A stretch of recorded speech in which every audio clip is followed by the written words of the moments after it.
Welcome to the Healthy Skin Show with Jennifer Fugo, where we're flipping everything you've been told about your chronic skin issues upside down and connecting you with alternative solutions your dermatologist never told you about. Welcome back to episode number 187 of the Healthy Skin Show. In today's episode, we're going to be talking about chemicals in our environment and how they can impact your skin, not just what's floating around in the water, but also what could be found in products and some pretty shocking information.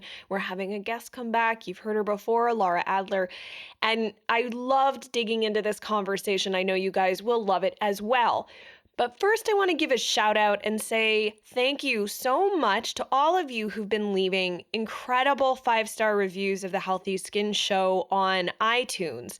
Most recently, I read a review from Kay Need, and they shared that listening to this show has made going through TSW, also known as topical steroid withdrawal, so much more tolerable. This show found me at a time where my clinicians were being dismissive of my concerns and unwilling to diagnose me with TSW because they didn't believe it existed or was a true diagnosis.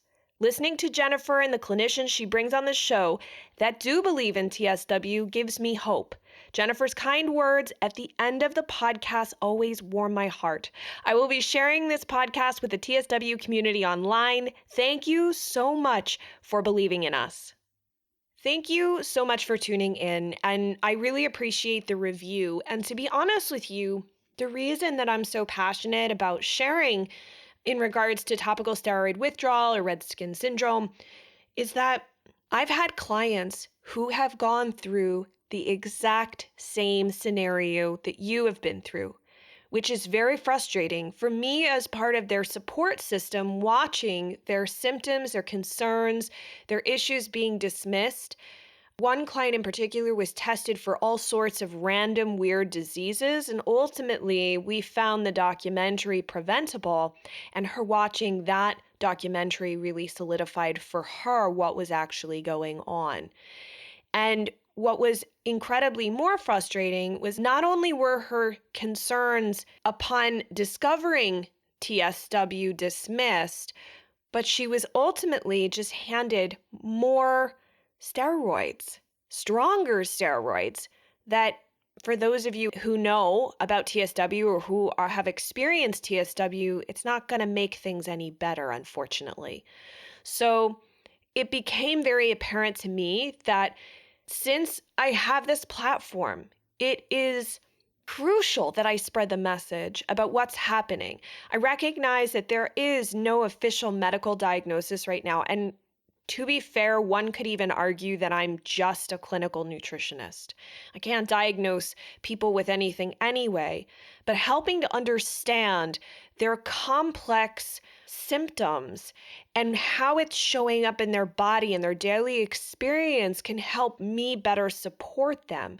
And so I found that by educating myself and thus sharing that information, it's my hope that not only will we raise the alarm within the medical community, but we also can educate other practitioners who do listen to this show so that they too will be able to spot these issues instead of just assuming that it's a really bad eczema or psoriasis flare. So stay tuned because I definitely have more episodes in the works that will be about TSW. And I'm also going to be talking in the next couple of months about no moisture treatment, or NMT, for those of you who have heard of that. So stay tuned. With that said, I think we should dive into today's conversation. My guest today, Lara Adler, is back on the show, and she is an environmental toxins expert and educator, and a certified health coach who teaches nutritionists, nurse practitioners, and other healthcare practitioners how to eliminate the number one thing holding their clients back from the results they are seeking. which is the unaddressed link between chemicals and chronic health problems. She trains practitioners to become experts in everyday toxic exposures so they can improve client outcomes without spending hundreds of hours researching on their own. She combines environmental health education and business consulting, and she has helped thousands of health professionals in over 25 different countries around the world elevate their skill set, improve client outcomes, and become sought-out leaders in the growing environmental health and detoxification field. So let's dive into today's conversation. Thank you so much, Lara, for being back with us. I really appreciate you coming back on the show. Yeah, of course. Thanks for having me back. I know the last time we talked all about water and what's in your water, and I have to admit that after everything we talked about, I actually went and found my county's or whatever my municipality water Quality thing report. is. Yes, I found that, and I discovered that I do not have chlorine in my water. It's chloramine. Yes. And it was really fascinating to read. We also don't have fluorinated water, which I didn't know. Good. That's good. So it was really helpful. And I just want to, I say this because I think what you offer and what you bring to the table is really practical. And so for anybody who missed that episode, we'll link to that in the show notes. That way you can go back and listen to that, because I do think it's a really important thing to consider what you could be exposed to in your water that obviously looks and may smell clean, but it could have some other issues along with it that you don't know about. And so today I wanted to talk to you about matters of the skin and how there are toxins in our environment that could potentially be absorbed through the skin. Because I think people don't realize until they basically develop eczema or some sort of skin issue that like, oh, what you use on your laundry or what you put on your body matters. And that these, while it smells lovely, and it might be this like perfect shade of pink or fuchsia or whatever, it looks great, but there are things in these products that cannot. So I just want to talk about a little bit with you some of the things in our environment that may end up getting absorbed through the skin. So do you have any thoughts on just, I guess, absorbability of toxins through skin to begin with? It's I think it's an important topic, certainly in the discussion of skin, but just in general health as well. There's a lot of misconceptions about chemicals and their ability to absorb through the skin. I'm thinking specifically of this like meme that's been going around for years, which is, that everything that you put on your skin gets absorbed in 26 seconds. And it usually is depicted, there's a woman and you have all of these different chemicals and it's just pointing, she's got, her bare back and it's showing all these chemical names that are found in products. And this meme is usually shared with the good intention of increasing awareness about chemicals in personal care products. The problem is that statement is not true. It is not factual. We can't say that all chemicals are absorbed through the skin in 26 seconds. That's just not how skin absorption works. So, our skin, as you know, and I'm sure your audience knows, it is technically it's the largest organ. Yep. It is our first line defender and of our immune system. If we have if our skin is majorly compromised, like our immune system will tank. This is why burn victims are so susceptible to infection, because their first line defense has been burned away. And so the skin is really important. It serves as this barrier to keep a lot of things out. So obviously not everything that we come in contact to is going to be absorbed, but a lot of things are absorbed. And the things that are chemicals or substances that have a very small molecular size. So this is part of, not all molecules are the same size. And obviously, you're talking about like the right shade of pink, color molecules that we use in our makeup and cosmetic products. Like obviously they're not being absorbed into the bloodstream because they're sitting on the surface of the skin. So the molecules of those pigments are large. I'm not concerned so much about the pigment. I'm concerned about the other ingredients in the product, like fragrance compounds, preservatives, so specifically phthalates and parabens. as well as other ingredients that are used in skincare products that are known as penetration enhancers. Their job is to basically disrupt the structure of the skin to allow other chemicals to work their way further down into the epidermis, so that they can be bioactive at those levels, right? Like we don't want to just treat the dead skin cells on the top of the surface of our skin. We want to have products penetrate in order for them to be effective, with the caveat that hopefully they're also not harmful. So we do have skin absorption for a lot of chemicals, but it's not like a free pass for everything. So with those penetrative ingredients, those things that help it penetrate deeper, do we see those just in skincare products and makeup, or are they? I don't think that they're also used. I think the only other place that they would be used that I can think of off the top of my head would be topical medications. Certainly things like patch, any medications delivered via a patch, whether it's like a nicotine patch or a birth control patch, right? Those are transdermal patches. It's literally using the skin as a membrane to get drugs or compounds into the bloodstream. So we actually know that skin absorption is real because we have medications that are designed to be delivered that way. But certainly anything that is applied topically that contains ingredients that need to be pushed further into the layers of the skin or into the bloodstream are likely to contain those penetration enhancers.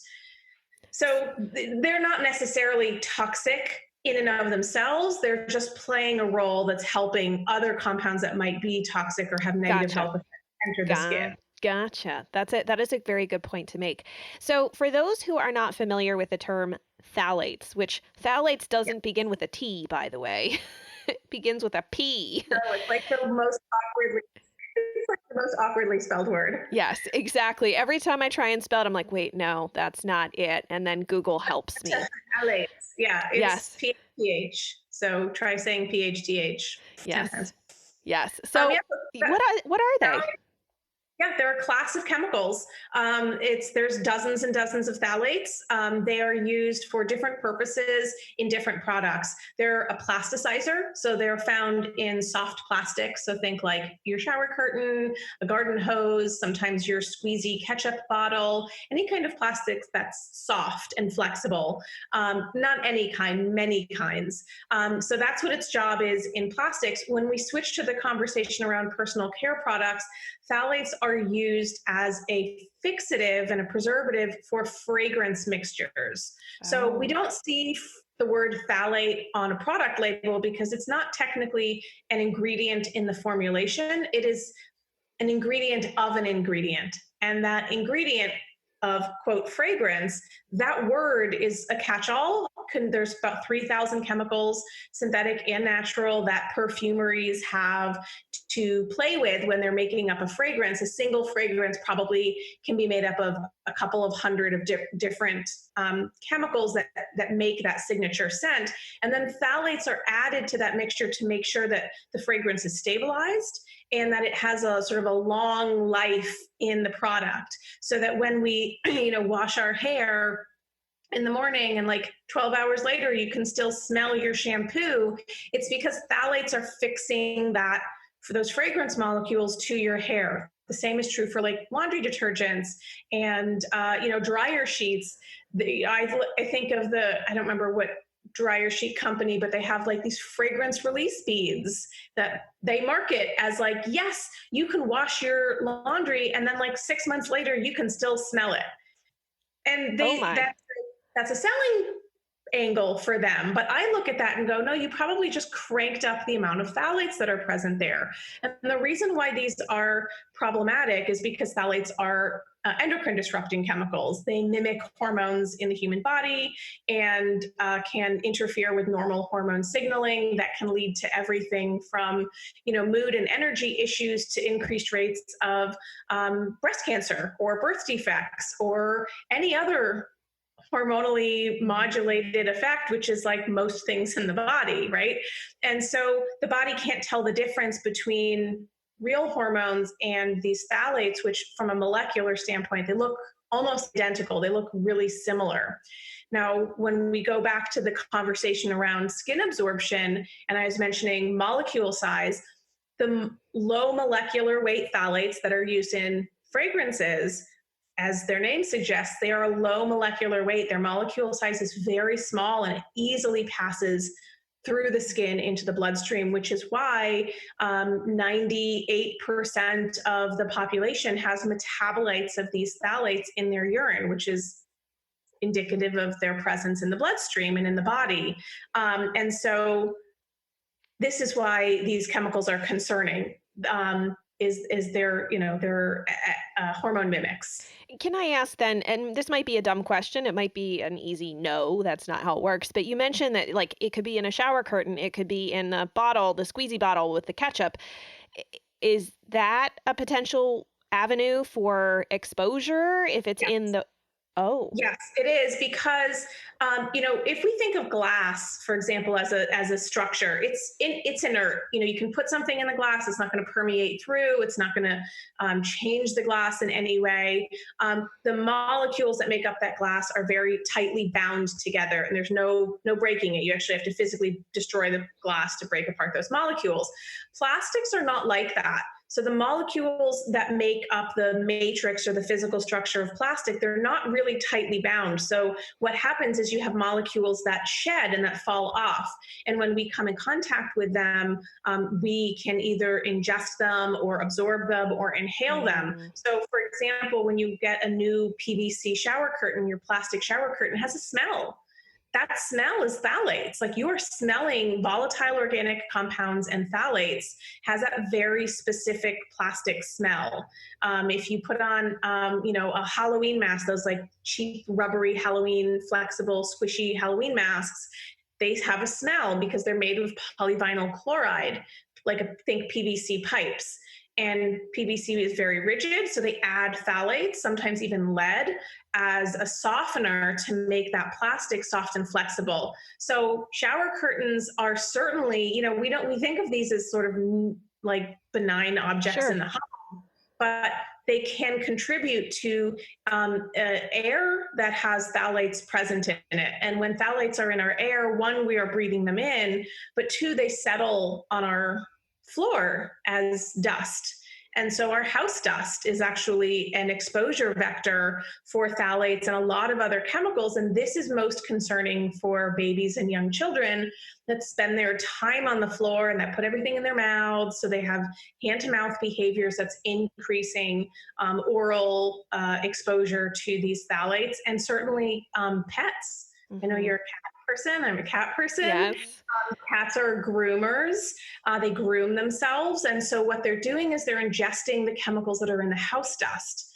And there's an uptick in feline hypothyroidism that is veterinary science is saying, okay, well, it's probably these thyroid suppressing chemicals like flame retardants that are found in our homes. So, these things don't just disappear. My point is in sharing this about house dust is that the chemicals that we bring into our home don't just like vanish when we stop smelling them. They actually persist in the dust in our homes. And those can be absorbed. And does this include like the cheap candles and fragrance, like the plug it in things? Yes, plug-ins, diffusers, anything that's fragranced is very likely going to have phthalates present. Now, occasionally we see phthalate-free products, shampoos, lotions, scented candles, whatever. They say they're phthalate-free.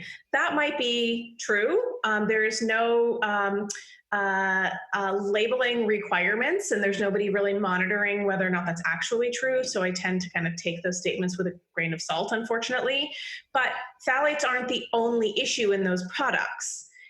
So, and even within the context of fragrance itself, so there's fragrance compounds, musks that are used as fragrance formulations, even if phthalates aren't present, that can be allergenic, that can cause asthma, respiratory issues for people. And so fragrance in general is not ideal, but all of these scented candles, air fresheners, fabric sprays, plug-ins, diffusers, all of these things. Febreze? Febreze. Um, Febreze, it'll take the odor, the bad odor out of anything and make it smell good. and interestingly, some of these air freshener products actually contain a small amount of this nerve deadening agent, so that when it like kills the nerves inside your sinuses and your nostrils to help you not detect odors. So you're like, I don't smell anything. Oh, How messed up is that? that's really bad. It's really bad. Like that's just, they don't have to tell you that they're in there either. So that's where we have, some issues around regulation. But the point is that we are absorbing chemicals through our skin. And I think the reason why it's an overlooked piece of the conversation, but there's a couple reasons why this is important. And the first one for me is that, when we ingest a food or a toxin or something, it goes through the digestive system. It has the opportunity to interact with the gut microbiome, which can help to start breaking down and metabolizing those toxins. It works its way directly to the liver, which is our primary detox organ, which helps to break apart and sort of pair up and excrete these toxins in your poop and pee. When we absorb things through our skin or when we inhale things, they bypass what's called first pass metabolism, which is what's happening through that digestive system in the liver. And so they're bypassing that. And what that means is they work their way into the bloodstream first and they circulate throughout the body. Eventually they'll make their way to the liver through the circulation of the blood. But before they get there, they are just in your bloodstream. And so they don't have the benefit of being broken down by the liver first, which is important. So that's why skin absorption and inhalation of chemicals is a really big deal. And skin absorption, we know, can happen fast. So for example, people that have heart disease often carry nitroglycerin tablets, which you put under your tongue. And if you feel like you're having a heart attack, it will work instantly. And that's because of the absorptive nature of the skin in your mouth. That is skin. Right? It is very highly absorptive and it goes right into the bloodstream immediately. So we know that skin is absorptive. And I just think we do need to have, take caution when we're putting products on our skin, because we know that they can enter into our bloodstream. The other thing, the reason why I think this is an important conversation is that a lot of these chemicals can be disruptive to the microbiome of our skin. Right? And a lot of things can do that. And that microbiome is important. It's protective. I mean, this is why, when you talk to some estheticians, they're like, stop it with the chemical peels and all this harsh stuff, because you are destroying the acid mantle of your skin, which is there for a reason. It's there that acid nature is there to help destroy bacteria that your skin is coming in contact with. So if we disturb that, we shift the whole microbiome of our skin, and that in and of itself can lead to some problems. Yeah. I just want to ask one quick question. Like for those who, I know it's always like gets overwhelming of like, where do you start? And obviously starting to get rid of some of these personal care products, especially the ones that you're applying right to your skin. That's where you want to start making some changes. I think immediately, to me, the second place is your cleaning products. I like Branch Basics. Do you feel like they are great? Yeah, they're great. Yes, I love them. I use them in my own home. They're super effective, and the concentrate is just so multi-purpose. I use it for everything. I've heard you get what was it, cat vomit or something? You got like all sorts of cat issues out of your rugs. It's helpful to get cat puke out of the carpet, which is a lived experience that only cat owners will know about. True. But there are many, I'm sure, dog owners that listen to this, and baby and young children, parents of babies and young children who also vomit too. I don't know. But I just don't know if dogs or babies are like cats who intentionally seek out the carpet to puke. I don't know. Anyway, I can't say, but that's a good option for people that are looking for something, because you can make hand soap, like kitchen cleanser, bathroom cleanser, window cleanse, or like a window glass cleaner. And then you can use it for your laundry too. Yeah, I use it for laundry. I use it for my laundry. They're great. I use it for everything. So that would be a great option if somebody's looking for like a multi-purpose one-stop shop for getting Yeah. some of these chemicals out of their house. Yes, Okay. totally. Okay, cool. I wanted to ask you because I felt like you have a lot of experience with them, and I had just started using them a few months ago, and I've really come to appreciate what they offer. My husband loves them. He's really sensitive to chemicals and smells, and he's been really happy with it as well. So I'm glad to hear They that don't they check the box off Yeah, as and being safe. they don't have any added fragrances. They don't leave any lingering scents. I think one of the things that's, at least in the conversation of home fragrances and the sort of overuse of scented products, is first of all, clean doesn't have a smell. Clean not need to smell like pine or lemon or whatever. It just doesn't smell like anything. And oftentimes people use a lot of these fragrance items in their homes to cover up a bad smell that they can't figure out the source of. And my mind will immediately go to like a moldy or musty smell.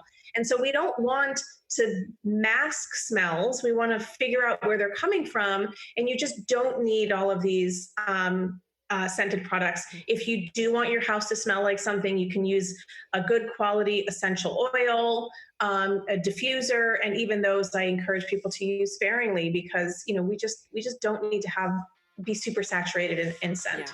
Yeah. Well, thank you so much, Lara. I appreciate you being here. I'm sure we could have talked about this for another 2 hours, but I know that we've got to be mindful of the listeners' time, and so we'll have to have you come back sometime.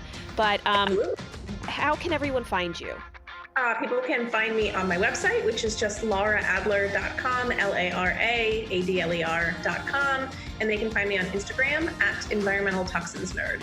Perfect. Well, thank you so much for joining us again. I appreciate it, and I look forward to having you back for one of these deep dive chemical and toxin conversations. Look forward to it. I am so appreciative that Lara was willing to come back and share this information with you. In fact, I think it's crucial that every single one of us understand the consequences of all of these chemical exposures. The point here isn't to scare you, right? That's never the point, but to educate you so that you can make better decisions. It's interesting that when somebody develops a rash, like when I developed dyshidrotic eczema, the first thing that was told to me was like, change your soap, change your laundry detergent, change my shampoo, my conditioner, all that stuff that I was touching with my hands. But nobody really tells you about these other chemicals that can still exist in the free and clear alternatives and can be in our environment that could also be causing problems as well. And so to me, this information, while it is important for those of us in the skin rash community, it's also crucial for our children, for our parents, for our friends, our neighbors. This is basic information that many of us do need to hear, which means that if you share this episode, you're providing a really great opportunity to those in your direct community to become educated on this topic and to start caring a little bit more about the things that they are being exposed to on a daily basis. Because remember, sharing is caring, right? I always ask you guys that, to make sure to share these episodes. So for any of the resources that Lara and I discussed, or if you're interested in trying out my favorite cleaning products, Branch Basics, all of the links and everything can be found at skinterrupt.com/187. And you can also leave a question or comment there. That way we can keep the conversation going. And if you haven't done so yet, please take a moment, share your thoughts over on iTunes or whatever your podcast platform of choice is. Rate and review the show. Share why you love it, maybe share about a particular episode or just about the show in general. It means a lot, not just to me, but to the person searching for a show. Your advice, your opinion actually means a lot. And of course, if you subscribe, that means you will not miss any of the weekly inspiration, tips, research, and interviews that are coming your way. Thank you so much for tuning in, and I look forward to seeing you in the next episode.